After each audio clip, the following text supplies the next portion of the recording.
Health. Note every minute a stroke goes untreated can mean an extra week of recovery. Recognize symptoms, including face drooping, arm weakness, and speech difficulties. Act fast.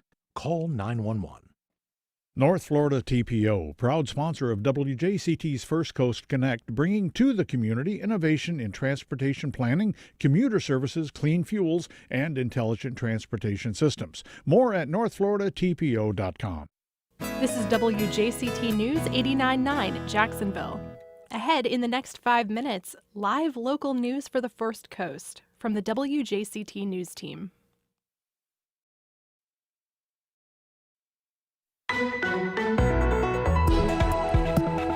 It's What's Happening. Hi, I'm Melissa Ross. And just ahead, hear from some of the biggest newsmakers in the community on First Coast Connect, where we discuss the issues and stories that affect your life all across the First Coast.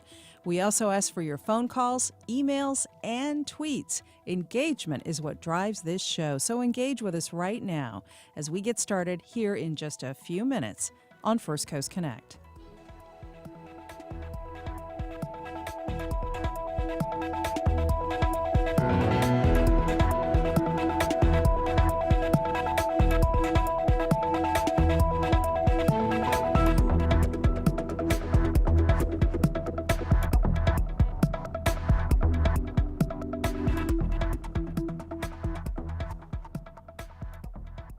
After the day's news.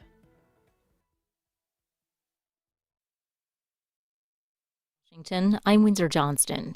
President Biden says he's working to address rising inflation and delays in the supply chain ahead of the holiday season. NPR's Scott Detrow reports Biden announced the details of a plan on Tuesday that could alleviate the price of gas in the coming weeks. Biden is talking up all the steps the White House has taken to deal with rising prices, releasing 50 million barrels from the Strategic Oil Reserve and sending more resources to clear backlogs at major ports, among other things. Biden also tried to counter the growing sense of economic gloom. We're experiencing the strongest economic recovery in the world. Even after accounting for inflation, our economy is bigger, and our families have more money in their pockets than they did before the pandemic. Biden would have a lot to gain from a change in consumer mindsets. Presidential approval ratings tend to mirror how voters feel about the economy. Scott Detrow, NPR News, the White House. Millions of Americans are expected to travel over the Thanksgiving holiday. The Transportation Security Administration says it expects to screen 20 million passengers at U.S. airports through Sunday. Ian Duncan, a reporter with The Washington Post, tells NPR that those numbers are approaching pre-pandemic levels. The TSA kind of puts out numbers of people that travel every day, and they've already broken a couple of sort of pandemic-era records. So we're seeing 2 million people plus a day going through airports, which is, it's not quite back to where it might have been in 2019, but it's pretty close. And so people who might have seen like pictures last year of empty airports and empty planes, like that's just not what it's like anymore. Ian Duncan from The Washington Post reporting. The head of the UN Nuclear Watchdog Agency says his meetings in Iran produced no progress. NPR's Peter Kenyon reports the diplomatic effort comes just days before Iran nuclear talks are set to resume in Vienna. The head of the International Atomic Energy Agency, Rafael Grossi, met with Iran's foreign minister and atomic energy chief in Tehran. Grossi said he's not giving up hope of finding an understanding, but he had no progress to report, particularly on the verification efforts of IAEA inspectors, which have been sharply curtailed by Tehran. Iran began violating its commitments under the 2015 nuclear agreement after then-President Donald Trump pulled the U.S. out of the accord in 2018 and reimposed sanctions on Iran. Experts say Iran has greatly increased its stockpile of nuclear fuel, including 60% enriched uranium, seen as dangerously close to 90% or weapons-grade fuel. Tehran insists it has no interest in a nuclear weapon. Peter Kenyon, NPR News, Istanbul. You're listening to NPR News in Washington. Good morning, 4 minutes after 9. This is WJCT News 89.9 in Jacksonville. There are a few extra steps for nonprofits that want city money after a Jacksonville City Council vote last night. Nonprofits that apply will have to file extra financial documents and disclose any ties to council members or their family members. Councilwoman Brenda Priestley Jackson was the only one to vote no on the proposal, saying it could drive away less established organizations. The rest of the council agreed that the change is needed to improve public trust in city government. Councilman Terrence Freeman, whose nonprofit received a $100,000 non-compete city grant in September, voted for the new rules, but says he hopes they don't stop anyone from applying. What I hope anybody in the nonprofit sector who's watching this tonight, I hope this does not deter you from putting yourself forward and representing all parts of our city. And that is not the intent of this bill. The new rule applies to city funds only, not state or federal grants like federal COVID relief dollars that the city distributes. The Florida-based Hurricane Hunter team is getting an upgrade to its fleet. The NOAA weather team is expecting a Gulfstream 550 to add to the other 3 other aircraft at its home base in Lakeland. The 4 planes are affectionately named after Muppet characters: Kermit, Miss Piggy, and Gonzo. It's 52 degrees in Jacksonville, increasing cloudiness today with a high in the mid-60s. I'm Michelle Coram. This is WJCT News. Support for NPR comes from NPR stations. Other contributors include Klaviyo, working to help brands deliver personalized email and SMS campaigns that drive revenue and create genuine customer relationships at klaviyo.com/NPR.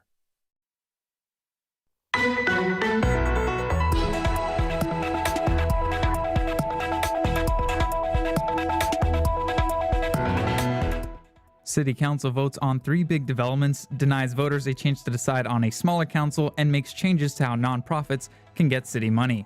This is First Coast Connect. Good morning. I'm Raymond Troncoso, in for Melissa Ross. Thanks for listening. And just ahead this hour, City Council met for its regular meeting last night, and we're joined by some incredible reporters to walk us through the recent developments. 549-2937 is the number to call. Then later, a little good news for your Wednesday and all the region's top holiday events this weekend. All of that and more ahead. But first this hour, City Council. They voted a lot last night. What happened? What should we know about it? And what pressing issues were decided? I'm extremely grateful to have 2 amazing journalists in here with me. WJCT News' own Claire Heddles and Sydney Bowles join me now in studio with more. The number again is 549-2937. Email us at firstcoastconnect@wjct.org. Tweet us at Ray Troncoso or comment on our Facebook page. So first up, Claire, Sydney, what happened last night? Quite a bit, Ray. Maybe the first longest discussion was about what to do with Lake Forest Elementary School, one of those shuttered Duval County public schools. Yeah, so I believe they voted on a development to basically sell this closed school to Ability Housing. But there was some drama. That was the longest discussion. What were the issues? So there's been a pretty vocal community group that's gone to 9 public hearings about what to do with this school, opposing this affordable housing complex coming into their neighborhood. And it's more than just sort of a typical NIMBYism story, because it foretells what could happen with about a dozen other public schools that are set to close in the next 5 years. After voters passed this half-cent sales tax for school facilities, there's 44 schools set for demolishment, 28 will be rebuilt, and then about a dozen sites will be sold off to likely the highest bidder. And so this process with so much community opposition could repeat itself unless there's more community involvement at the start. At least that's what council sort of decided last night, is the community needs to be involved from the beginning at each of these school sites that's going to close in the next 5 years. Yeah, Cindy. So this was a, it wasn't a slam dunk. It was a 6-10 vote. There was a lot of contention. Just kind of walk us through, what were the contentions that the city council members who voted against this, what did they have against it? They were basically saying that it's imperative for city council members to listen to the will of their constituents. I think council member Jacoby Pittman was probably the most vocal on this. This is her district, and she said, she hadn't heard of anyone who lived in the area who wanted this affordable housing complex. She did say Ability Housing has a really great record. It's nothing against them as a development, but she did say that as a council member, I think her words were that she was elected to represent the people, and in fact, she considers herself the people. She is the people, and that it was on her to listen to a really vocal group of residents who opposed this affordable housing development and said that they would prefer something that would bring economic development, or maybe some more possibility for home ownership in the area as opposed to more rental units. Mm-hmm. And so you describe this as a not typical NIMBYism. Could you kind of just walk us through what that means, what NIMBYism is?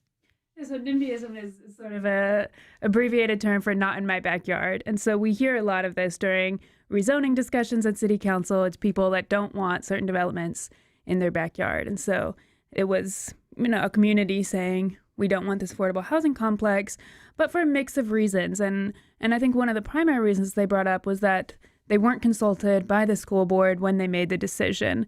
The original plan had been to turn it into an early learning facility. That plan fell through because repairs were going to cost $11 million for the organization that was going to run the early learning facility. So then the school board entered this agreement with Ability Housing, but there was very little public input until it got to council. So what the community was saying was, we weren't involved in what was going to happen. We were told something else was going to happen, and then now we're being told that affordable housing is coming rather than being consulted. And Ability Housing, after some of these debates, they did end up agreeing to build an early learning center on site. So the original promise of the early learning center is going to be part of this affordable housing complex. But in the end, the community that had been opposing it remained opposed up until the final vote. And there was no competitive bidding process, right? The school board kind of just reached out to Ability Housing, was able to secure this deal, but they never actually sought out, other developers. Did that come up at all last night as well?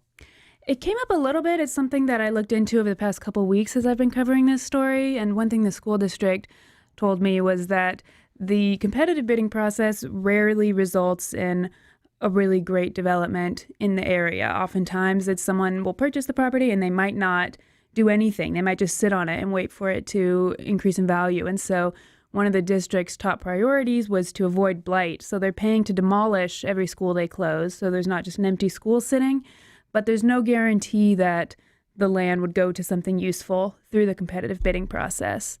But if the vote had failed last night, it would have gone through the competitive bidding process, and maybe something that the community wanted more than this housing complex would have been suggested. And that was the rationale for Councilman Matt Carlucci's vote against the Ability Housing deal, but voting for changing the zoning around the school, is that he wanted a competitive bidding process around this. We also had Councilwoman Randy DeFore trying to sneak in an amendment that they wouldn't allow Section 8 housing. Is that right, Sydney? Oh my God, I'm sorry. I was just reading a note from the producer saying a comment from a listener who said they could have used that closed school building for the Regeneron treatments. I think that was a bit of a funny one. Forgive me, could you say that one more time? Yeah, that Councilwoman Randy DeFore, she had tried to sneak in an amendment that this new development, whatever wouldn't be used for Section 8 housing. Tell us how that went over last night. You can't really do that. This was something that some of the residents had said was that, all right, if you're going to do this, at least don't build Section 8 housing. Section 8 housing is, of course, affordable housing for people with low incomes through a federal program. And that's a little bit not doable. I think the Councilwoman DeFore wanted to sort of listen to those constituents and raised an amendment to do that. But the Office of the General Counsel kind of slapped her down on that one and said that that's not, you can't really do that. It's illegal because it's, for sure. Income class discrimination. Yeah, can't do that. But yeah, so this was something that was contentious, and it will be contentious in the future because, as Claire previously said, over 40 schools in the school district have closed, and they're going to have to be either selling those properties or rebuilding them into something else.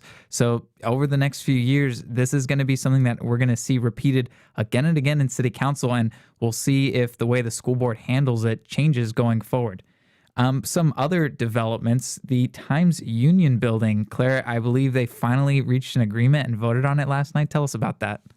This was a unanimous approval. This is something that really didn't get a lot of opposition in committees or last night, but the plan is for the city to invest $30 million into this private development at the former Times Union building that's in the Brooklyn Riverside area. And there'll be a waterfront restaurant, which the city is subsidizing based on the certain hours that the restaurant is open, and the city will give them grant money to recoup the costs of running it. There's going to be apartment complexes, a parking garage, a park, and the city is paying about 15% of the cost for this development using taxpayer funds, giving grants to this private developer who's investing about $160 million into the project. Yeah, and a lot of developments downtown by the riverfront are stuff the city's focusing on. We, of course, have the Shad Khan project at the shipyards. There's a lot of things they're trying to do. They're trying to tear down the Berkman 2 building, also on the riverfront, that they're, might get demolished soon. We'll see about that. But they also want to build stuff there. We have a caller, Brian in Riverside, wanted to talk about class discrimination from our previous discussion. Brian, you're on the air in Riverside. Brian, can you hear me? I can. Yeah, go ahead. Can you hear me?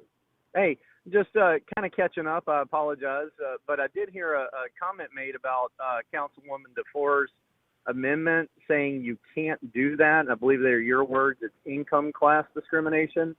Just wondering for you to expand. I didn't know that was a protected class in the United States or in Florida. No, not a protected class, but basically you're going to be discriminating based on income, not allowing of this federal program that's supposed to be for people who are low income. It's to help out. You can't prevent that program. That's federal mandates, I believe, when you're building new properties. Claire?